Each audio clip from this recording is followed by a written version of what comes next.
Olá, ouvintes, a graça e a paz do Senhor Jesus. Esse é o programa chamado Um Podcast, foi idealizado aí pela mocidade da Primeira Igreja Presbiteriana de Itabuna e cujo objetivo é estudarmos juntos a palavra de Deus, a palavra viva, a palavra que traz mudança no coração. E, para ser mais específico, nós estamos aí estudando juntos o Evangelho de Marcos, e convidamos você a estar com a gente aí nesses estudos.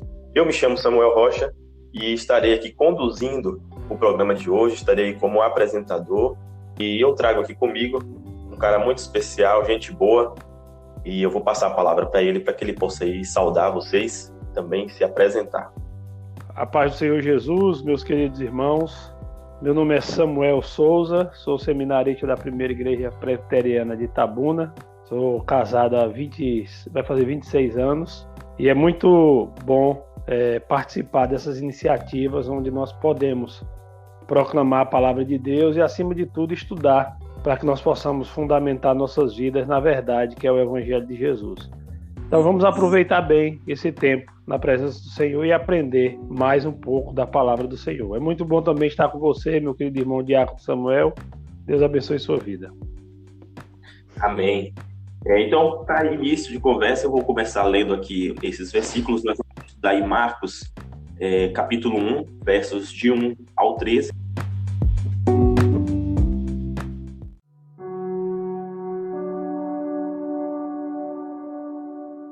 Diz assim a palavra do Senhor: princípio do Evangelho de Jesus Cristo, Filho de Deus, conforme feito na profecia de Isaías. Eis aí, envio diante da tua face o meu mensageiro, o qual preparará o teu caminho.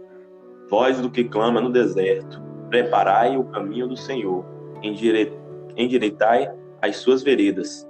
Apareceu João Batista no deserto, pregando o batismo de arrependimento para a remissão de pecados. Saíam a ter com ele toda a província da Judéia e todos os habitantes de Jerusalém. Confessando os seus pecados, eram batizados por ele no Rio Jordão. As vestes de João eram feitas de pelos de camelo. Ele trazia um cinto de couro e se alimentava de gafanhotos e mel silvestre. E pregava dizendo: após mim vem aquele que é mais poderoso do que eu, do qual não sou digno de, curvando-me, desatar-lhe as correias das sandálias. Eu vos tenho batizado com água, ele, porém, vos batizará com o Espírito Santo.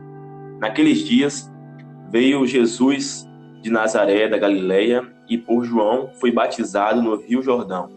Logo ao sair da água, viu os céus rasgarem-se e o Espírito descendo como pomba sobre ele. Então foi ouvida uma voz dos céus: Tu és o meu filho amado, em ti me comprazo. E logo o Espírito o impeliu para o deserto, onde permaneceu 40 dias sendo tentado por Satanás. Estava com as feras, mas os anjos o serviam. Amém.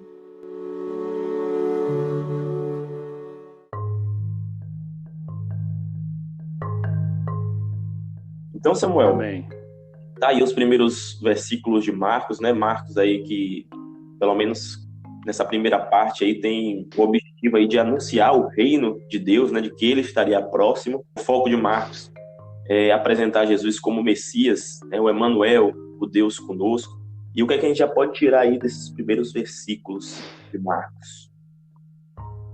Então vamos a esses versículos. É bom só a gente ver algumas questões bem rápidas no início.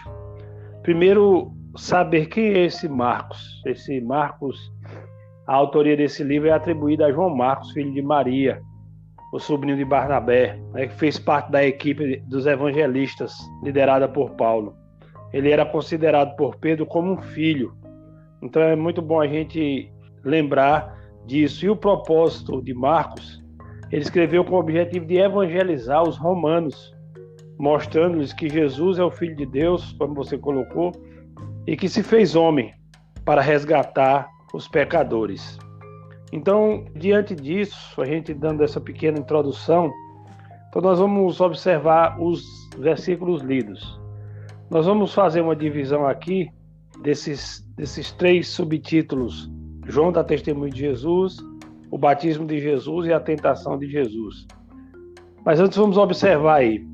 Marcos ele proclama no início, no primeiro versículo, o princípio do Evangelho de Jesus Cristo, Filho de Deus. Por que ele começa o livro assim? Trata-se de uma frase que intitula a obra. Ela traz aí algumas verdades. A primeira é que o Evangelho são as boas novas de Cristo, né? São as boas novas, o anúncio de uma boa mensagem. E o Evangelho traz salvação para os pecadores. O conteúdo dessa boa notícia é Jesus Cristo. Então, o conteúdo do Evangelho é o próprio Jesus. E a origem do Evangelho é Deus, é divina. Por isso que ele diz, princípio do Evangelho, boas novas de Cristo. Depois ele vai falar que essas boas novas são de Cristo Jesus e que Jesus é o Filho de Deus. Então, Marcos inicia a sua narrativa desta forma. Depois ele vai apresentar 3 testemunhos acerca de Jesus. E aí, Samuel, é interessante quando a gente olha para o texto e vamos dividir ele da seguinte forma. Marcos 1, de 2 a 8. Como você já leu, eu não vou repetir a leitura. Marcos ele vai dar aqui algumas informações acerca do ministério de João Batista. Nós sabemos que João Batista era primo de Jesus, né? Um homem que Deus usou para anunciar a vinda do Messias como precursor de Jesus Cristo. E algumas questões acerca do ministério de João Batista o texto mostra. Os versículos de 2 e 3 mostram que ele foi profetizado no Antigo Testamento. Veja que conforme está escrito na profecia de Isaías. Então a palavra de Deus ela se completa. Ela mostra que há uma total harmonia entre o Antigo e o Novo Testamento. E tudo aponta para Jesus. Então ele mostra que, em primeiro lugar, ele foi profetizado no Antigo Testamento por Malaquias, por Isaías. Depois, ele vai mostrar que a pregação de João Batista consistia na mensagem de arrependimento para perdão de pecadores e de pecados. Marcos 1,4, você vai ver isso.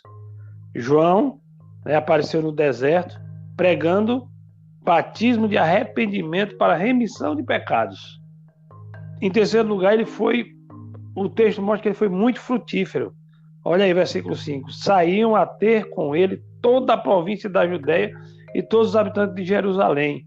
E confessando os seus pecados eram batizados por ele. Então, a pregação do Evangelho, a pregação do arrependimento estava trazendo frutos e Deus estava usando poderosamente João Batista. E por último, ele preparou o ministério de Jesus Cristo, estava preparando a chegada do Messias no verso 7 e 8, e pregava dizendo, após mim vem aquele que é mais poderoso do que eu. Que coisa tremenda, né? As pessoas olhavam para João Batista de uma forma diferente, até criam que ele talvez fosse o Messias ou um profeta, e ele mostrava e apontava para Cristo, aquele que ele curvando-se não era digno de desatar-lhes a correia das sandálias. Samuel, e João Batista, ele é um cara que a gente muitas vezes não dá aquela importância, né? A gente olha geralmente para Davi, para Moisés, mas ele é um cara, por exemplo, em Mateus 11, diz o seguinte, dos nascidos de mulher não houve ninguém maior que João Batista. Então ele foi um cara que realmente, como você disse aí, ele preparou o caminho para Jesus, né? E como a gente vê aí, por exemplo, no verso 6, né, que ele era um cara que, como ele se vestia, né? Então isso mostra como ele é um cara simples, que não se preocupava com o seu ministério, não se preocupava com as suas obras, ele se preocupava mesmo em pregar a palavra, né? E ele vivia uma vida de santidade mesmo, separado do sistema. E ele é um cara muito importante assim para nós, que a gente muitas vezes esquece desse João Batista. Verdade. Essa preparação, quando a Bíblia fala da preparação de João Batista para a chegada de Cristo, há uma importância muito grande quando a gente olha para as Sagradas Escrituras, como você colocou. João Batista, ele traz uma palavra de arrependimento num momento crucial, né? Quando Cristo, aquele a quem as pessoas devem ir, vem como homem. Então, há uma importância muito grande, é bom pregar. E também quando a gente prega sobre o ministério de João Batista, a gente vai estar pregando o evangelho de arrependimento puro, né? Nós vamos estar fazendo uma evangelização clara que João Batista, os discursos de João Batista, eram todos voltados para apontar para Jesus Cristo e para apontar que as pessoas só teriam mudança de vida em Jesus. E então, João Batista era muito duro nas palavras e muito claro no que ele pregava. É muito importante estudar sobre ele, sim, né? E o que a gente pode fazer um comparativo, assim, né, que ele preparava o caminho para a primeira vinda de Jesus. E agora nós temos que preparar esse caminho para a segunda vinda de Jesus Cristo, né? Então a gente pode fazer esse paralelo aí com João Batista.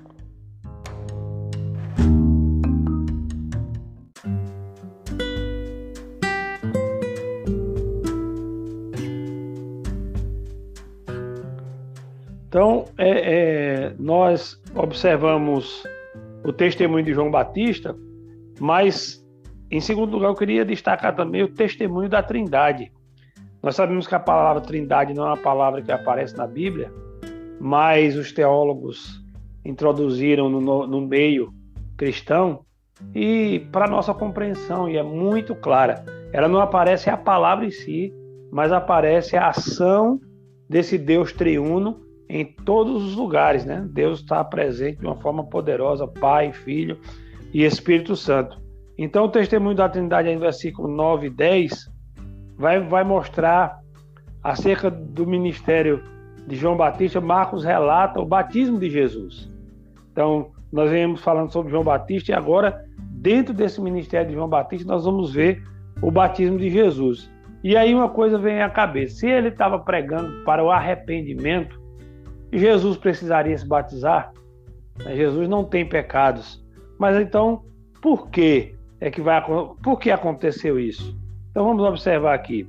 Primeiro, porque Jesus ele honrou e reconheceu o ministério de João Batista. Olha aí o que você falou antes. Como é importante a gente reconhecer também o ministério de João Batista. Tem alguns personagens bíblicos que realmente nós falamos pouco. João Batista é um. José, pai de Jesus, mas às vezes nós evidenciamos Maria, que é virgem, né, por obra do Espírito Santo, ficou grávida para trazer o Messias. Mas se você observar a vida de José, o pai de Jesus também, é muitos ensinamentos. Então, primeiro, Jesus ele vai honrar e reconhecer o ministério e o batismo de João Batista. Ele estava fazendo isso antes de Jesus chegar no Rio Jordão, e quando Jesus chegou, Jesus não disse, pare que agora é comigo. Não, Jesus foi até ele e foi batizado. Veja que honra para João Batista. De repente, João Batista está dizendo que está vindo aí, após mim, aquele que eu não sou digno de desatar-lhe a sandália dos pés. Agora João Batista o está batizando. O testemunho da Trindade, em primeiro lugar, honrou e reconheceu o ministério de João Batista. Outra coisa, ele se humilhou, Jesus, mesmo sem ser pecador, ele se fez pecado em nosso lugar, para que pudéssemos ser santificados. Depois os irmãos podem ler João 17, 19 e 2 Coríntios 5, 21, para você observar que coisa tremenda. Por isso que nós falamos do amor de Deus por nós, enviando o seu único Filho. Ele se fez carne, habitou entre nós, cheio de graça e verdade, foi como um cordeiro mudo para o matadouro, tudo por amor. A Trindade, o testemunho da Trindade também mostra que Jesus se humilhou sem ser pecador para se fazer pecado em nosso lugar.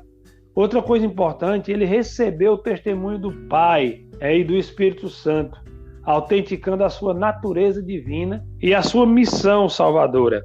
Veja que é interessante que o texto vai dizer aí, no versículo 10 e 11, logo ao sair da água, viu os céus rasgarem-se e o Espírito descendo como uma pomba sobre ele. Então foi ouvido a voz dos céus, tu és o meu filho amado. Algumas versões trazem em quem tenho muita alegria, ou em ti me comprazo. Então, tanto o Pai, como o Filho, como o Espírito Santo estavam ali, presentes, naquele momento, dando testemunho de quem era Jesus e do seu ministério, da palavra do Evangelho de Cristo Jesus, as boas novas que está em Cristo. Então, veja que coisa tremenda. Então, nós vemos o testemunho de João Batista e, em segundo lugar, o testemunho da Trindade quando Jesus se batiza no Rio Jordão. É interessante aí nessa parte da Trindade, né, que a gente vê ali, tu és meu filho amado, essa questão da palavra filho, porque hoje a gente fala com Deus e muitas vezes a gente chama ele de Senhor, de Altíssimo, Poderoso, e ele é tudo isso. Mas como é importante a gente chamar ele de Pai? Eu acho que é muito bom saber que Deus é Pai, é nosso Pai. E hoje, esse Pai, ele nos vê através de Cristo, nos vê coberto pelo sangue de Jesus. Então, Sim. acho que assim, é muito bom. É uma sensação muito boa a gente poder ter essa intimidade com Deus, poder chamar Ele realmente de Pai, porque Ele é nosso Pai. Uhum. E essa filiação é importante porque a gente vai entender justamente essa questão, né, de nós hoje sermos filhos de Deus, não éramos antes, hoje nós somos por adoção em Cristo Jesus. Jesus é o nosso irmão mais velho, o primeiro de todos. Ele nos conduz a Deus e hoje nós somos filhos de Deus, né? Podemos chamar Abba Pai.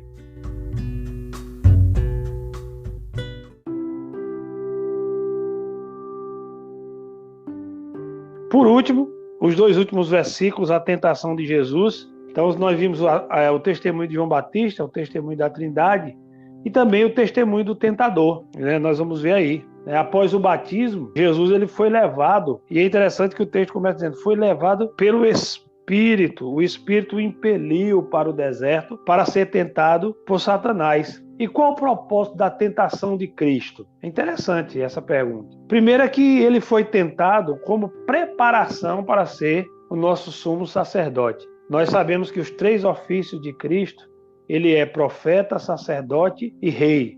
Ele cumpre todos esses pré-requisitos, né? Então, ele foi levado, tentado, também com uma preparação para ser o nosso sumo sacerdote, para levar a Deus a nossa causa, o nosso pecado.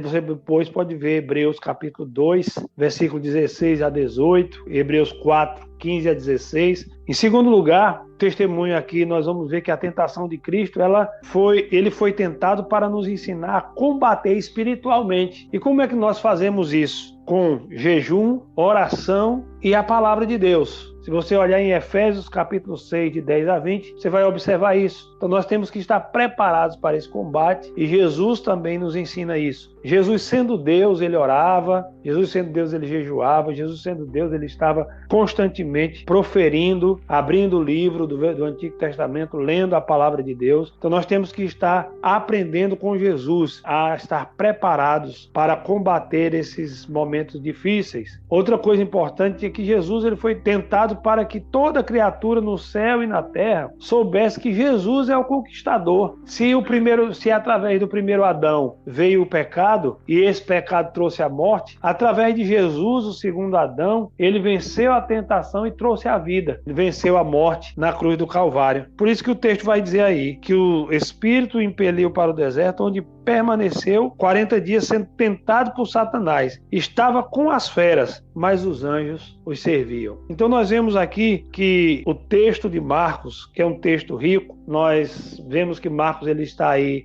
é o segundo livro do Novo Testamento, e os 3 primeiros livros do Novo Testamento são chamados de evangelhos sinóticos, ou evangelhos similares, parecidos. Marcos é o menor deles, mas tem uma riqueza muito grande. É um livro que não traz a genealogia de Jesus, como Mateus traz, como Lucas também comenta sobre a genealogia de Jesus. Por quê? Porque ele foi apresentado como servo.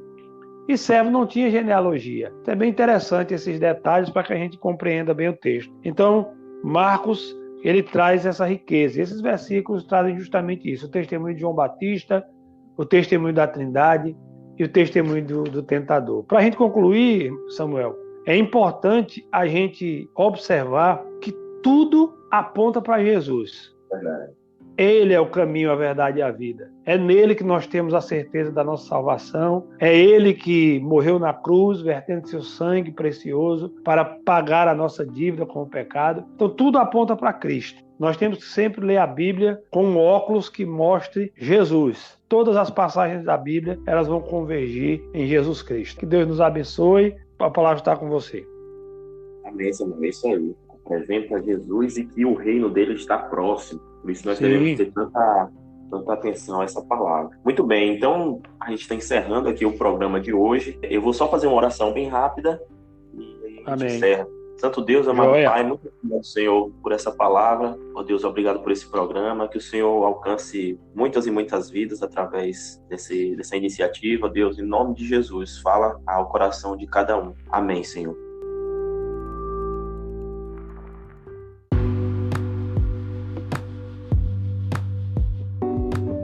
Samuel, muito obrigado, viu, pela sua ajuda. Amém, meu irmão. Um prazer. E é isso aí. Fica o convite aos irmãos que estão nos escutando para que continuem ouvindo aí os próximos episódios que virão aí na sequência. Amém? Então Deus abençoe. Samuel, Amém. Um abraço. Um abraço a todos. Deus abençoe.